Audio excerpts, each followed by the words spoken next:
Hello, my name is Olof Skoog. I am the European Union's ambassador to the UN here in New York. And this is EU Talks.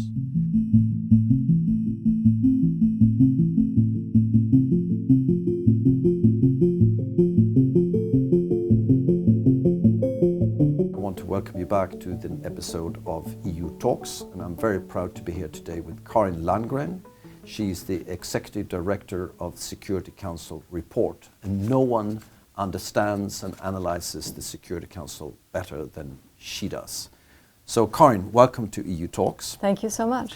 Karin, I think a lot of people look to the UN through the prisma of what the Security Council does. I mean, clearly the UN does a lot of other things, but if the Security Council isn't delivering or is blocked or is unable to take decisions, a lot of people will find that the whole world is somehow blocked. And of course, most recently, many of us have followed the situation in Ukraine. We've seen how Russia has used its veto to block any meaningful action coming out there. Most recently, attention has turned to the situation in the Middle East. We've seen the United States use its veto, etc. Is the UN now paralyzed, you think? And what are the dynamics in the Security Council, the way you see it? It's certainly true that the dynamics in the Security Council are extremely difficult. They were difficult before Ukraine. I think those of us who lived through the 90s lived through a kind of Security Council honeymoon when there was so much agreement on everything from new peace operations to sanctions regimes to international criminal tribunals. It felt like the sky was the limit for the Security Council. But that lasted a little over a decade. I think the truth is that the way the Security Council is now is actually more the norm. Those of us who are multilateral optimists expect the climate in the Security Council to be better than it is outside in the rest of the world. But the reality is that the Council reflects the rest of the world. And you have extremely difficult power dynamics and struggle taking place in the world. You're going to feel that in the Security Council as well. In the immediate aftermath of Ukraine, President Zelensky was so disappointed that he said to the Council directly that if all they could do was talk, perhaps they should dissolve themselves. And then after the war, they could come to Kiev and write the charter of a new, better organization. Now, I think we realize that anything rewritten today is not going to be for a better or stronger organization. And that the veto, which we've seen stymie action on Ukraine, stymie action on Gaza, was actually the price we pay for having the Charter of the UN, for having the Security Council in the first place. But would you say that these tensions that are there now, as you say, they're not that new, they've been there in the past, they're bad at the moment between some of the permanent members. Is that holding back decisions that the Security Council needs to take on maintaining international peace and security in other areas that maybe are a little bit less controversial than the Ukrainian situation and the Gaza situation, would you say? The tensions show up in a variety of ways. If we just look at the number of resolutions that the Council adopts, it hasn't changed a lot. 20, 21, 22, 23. What has changed is the unity behind those resolutions. The Council used to pride itself on having a lot of unanimity when they adopted resolutions. It used to be around 90%. 2021, it was 86% unanimity. That fell last year to 67% unanimity. This year, it's not much better. So at one level, the statistics look good. The reality is very much more challenging. You have an extremely divided Council in adopting these resolutions, which have already been heavily negotiated. I mean, they're already lowest denominator consensus products. So we see that. We also see the Council more reluctant to use the powers it has. So it has the power to adopt mandates for peacekeeping missions. It has the power to determine sanctions, impose sanctions. But it's more and more reluctant to do either one of these things. just this year, we've seen two governments abruptly shut down UN peace operations in Mali and in Sudan. Now the government of the DRC has asked the UN peacekeeping operation there to speed up its departure, and the Council really isn't pushing back on these things.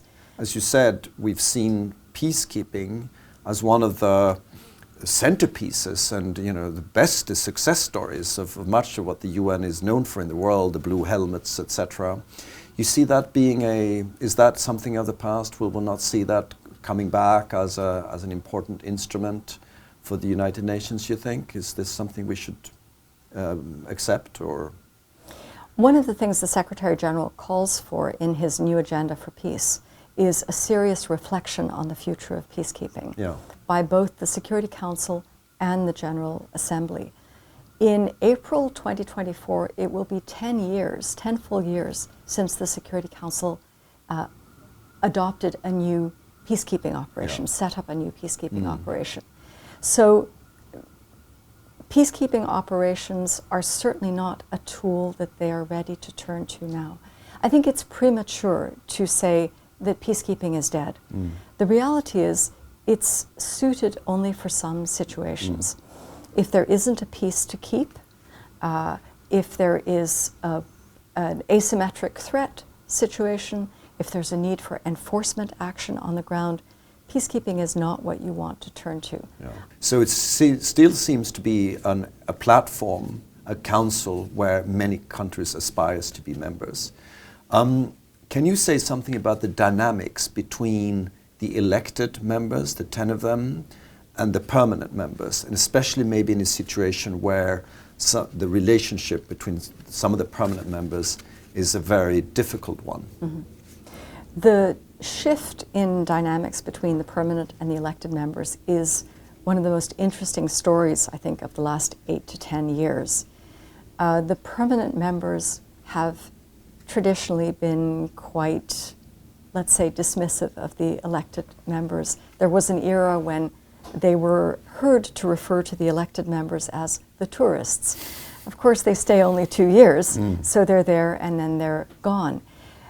That has shifted. I think the elected members themselves got organized and decided that they could do things as a group. As we know, it takes 9 positive votes in the Security Council to get anything done. So while the permanent members can block action, on their own, the 5 of them can't make anything happen. They need those 9 votes always. The elected members discovered that if they were united, if they could pull together united positions, they had a lot of power. They've also discovered that the more disunity there is among the permanent members, the more scope there is for them. So we've seen elected members be very strong on taking up different thematic issues. Climate, women, peace and security, human rights, humanitarian action have often been issues elected members have pushed, but also substantive agendas. So recently, it was elected members that worked on a Gaza resolution after many, many failed resolutions. By focusing on children and humanitarian action, they got a resolution through the Security Council. Of course, it depends on who the elected members are and what the issue is, but I see them coming into the Council with enormous determination.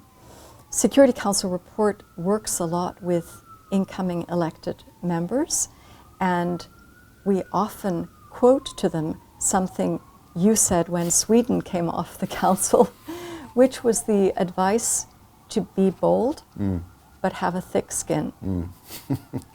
Yeah, thank you very much for reminding me about the time when I served my country on the Security Council. And of course, had anyone at that moment come to us and say that you're merely tourists on the council, that would have been a great humiliation. And I think our response would have been that actually, as opposed to you 5, we are elected and we have a constituency and we're here for 2 years really trying to make a difference and feel that being elected you also carry a responsibility to try to do the best you can to make sure that the Security Council delivers on its mandate. So that's absolutely true.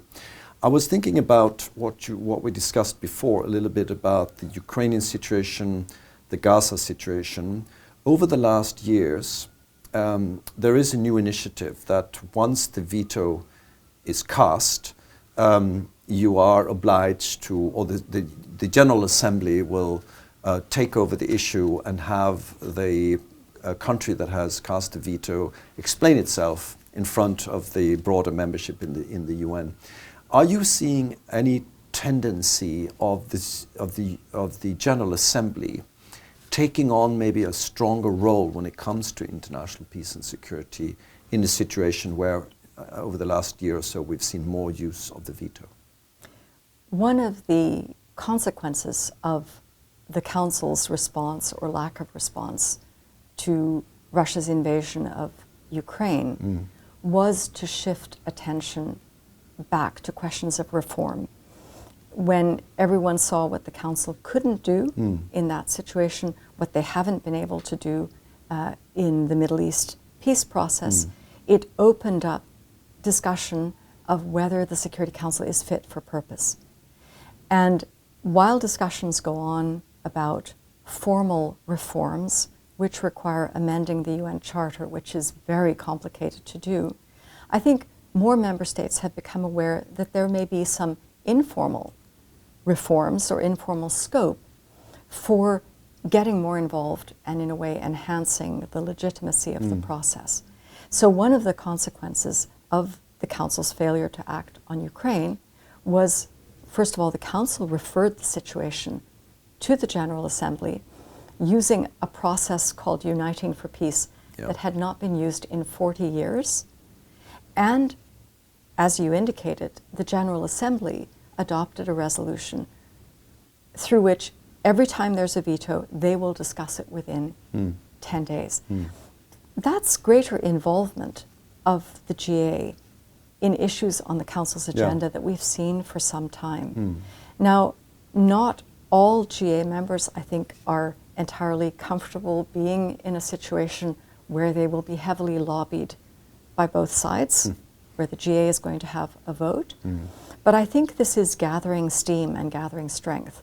We've seen now emergency special sessions of the GA on Gaza as well, and just recently a resolution on insisting on a humanitarian ceasefire in Gaza, which garnered 153 votes in favor, which is a very strong statement by member states. And the hope is, of course, that through this, they will influence the Security Council.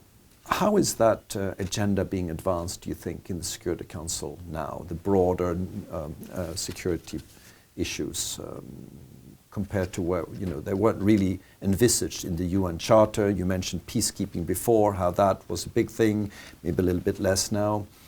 Do you see the Security Council in a positive way taking on some of these new threats? I think for the Security Council to discuss new threats and new country situations requires a real push. And that push has tended to come either from its elected members or from the UN Secretariat. So you mentioned peacekeeping. The Secretary General at the time had a lot to do with the introduction of the peacekeeping concept. We saw cybersecurity discussed in the Council for the first time at the initiative of elected member Estonia. And it's quite incredible to think that the first time the Council had an open debate on cyber was in 2021. So issues like disarmament are even mentioned in the UN Charter. And the Security Council has not been very strong on discussing something like disarmament. But it doesn't mean that nothing happens outside the Security Council. And I think disarmament is one of those issues where there have been advances, they tend to happen outside the Security Council. So we should be open to the idea that things can also happen elsewhere. Not everything has to start or end inside the Security Council. You're providing inside information that is independent about what happens in the Security Council. So that transparency and bringing knowledge about what happens in the Security Council to a broader public is extremely important. But you also mentioned the training that you do for countries that have been elected. They're on their way into the Security Council. So what is it you offer there to countries that want to make sure that once they enter, they can really make a contribution from day one? It's important that they come in with the attitude that they contribute from day one. Other elected members have described the 1st of January as jumping onto a speeding car. That's true. So once you're there, although you will learn on the job, you really need to come in with some sense of what you can and can't do. A number of elected members have told us in retrospect that they were a bit cautious during their first year, and they really picked up in year 2 when they realized they didn't have to ask for permission for the things they wanted to do. So what we do with interested incoming members, really with anyone who wants in-depth background on the Security Council, is to talk about how to get things done. How do you get an issue initiated? How do you take it forward? What are the pitfalls? Once you're in the Council, everything is political, even working methods. Your choice of briefer, your choice of meeting, your choice of product. And what's particularly important is that the delegation here and the capital are on the same page of what's going to be achieved. As you all know, it's quite hard to get a good product out of the Security Council. So how do you set yourself up in the best possible way to do that? We do a lot of brainstorming with members as well about what the options are. We're not an advocacy organization ourselves, but we've been watching the Security Council for nearly 2 decades. So we have a lot of knowledge about what has worked in the past and what has failed in the past. Yeah. Apart from the work that you described that the Security Council report does, you also issue regular reports that I think no one else has the capacity to do like you do. So tell me a little bit about what's the latest on coming from you on that. SCR issues 4 or 5 in-depth research reports a year, and today we had the pleasure of launching our newest research report on UN transitions in a fractured multilateral environment. Now, what a UN transition is when a UN peace operation closes, what happens after that? And there's been a lot of study of this, a recommendation that it take place over 24 months, that there be a lot of handover of tasks and so on. But what we're seeing now is very much sharper cutoffs, with member states telling UN peace operations to leave with very little ceremony. So how should the UN prepare for this new era of transitions when peacekeepers are leaving situations that are very fragile, where there will be little or no protection of civilians, often in the midst of actual conflict, as in Sudan. What comes after that? In 2021, there was a very good resolution in the Security Council on transitions. And the Secretary General issued a report in 2022. Well, after that, there's been almost zero discussion of transitions. And now that we're all asking ourselves, what is the future of UN peacekeeping, it's important also to ask, what is the future of transitions when these operations leave? Very, very good. We look forward to studying that closer, especially since we're now in a very, I think, important phase preparing for the Summit of the Future, where, of course, as you mentioned before, the Secretary General has launched a new agenda for peace, which will, of course, also imply maybe a better delivery of what the UN, including the Security Council, can do on prevention, on transitions, and on really elaborating the modern kind of conflict management and conflict prevention that the new threats require. So, Karin, what would be your hopes, having followed the Security Council for a long while, and also having served the UN system in a peacekeeping environment in Liberia, among other things, in your past? What would be your sort of asks and hopes for what the Summit of the Future could deliver in terms of improving the way that the UN delivers peace around the world? Two things they need to think about. Yeah. The strongest peace operations related recommendation in the Secretary General's new agenda for peace is actually about using regional organizations for peace enforcement actions. And they're primarily talking about the African Union doing that. As we speak, in December 2023, the Security Council is negotiating a draft resolution on whether UN funding could be used to support AU-led peace operations. And these would be enforcement actions for the most part. This is really a leap into the future. That will be a very significant change. It will require a lot of adjustment, I think, and oversight. There are concerns about human rights respect in this environment. It is a leap into the unknown, but it's also a very important development. A second recommendation from the new agenda for peace is that both the Security Council and the General Assembly should conduct reflections on the future of peace operations. That really needs to happen before the Summit of the Future so that the recommendations they come up with could be included there. But there's definitely a paucity of fresh ideas about how to do this. So I'm not sure what the raw material is for the Council or for the GA to conduct this reflection. Right. Thank you very much, Karin, and also for mentioning, I think, this your last point about regional organizations. Of course, the EU being another one. We are very committed to working as close as we can with the UN on the ground, where the European Union is involved, and certainly hooking up with the African Union's efforts in Africa. We've been very actively financing and supporting various African Union peacekeeping initiatives, including in Somalia over many years.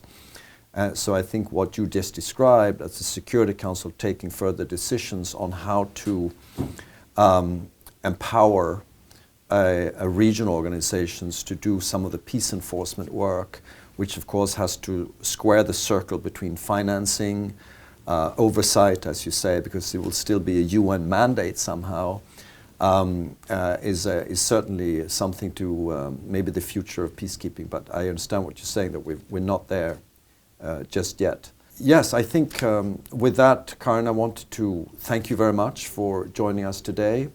This has been another episode of EU Talks with the Executive Director of Security Council Report, Karin Landgren.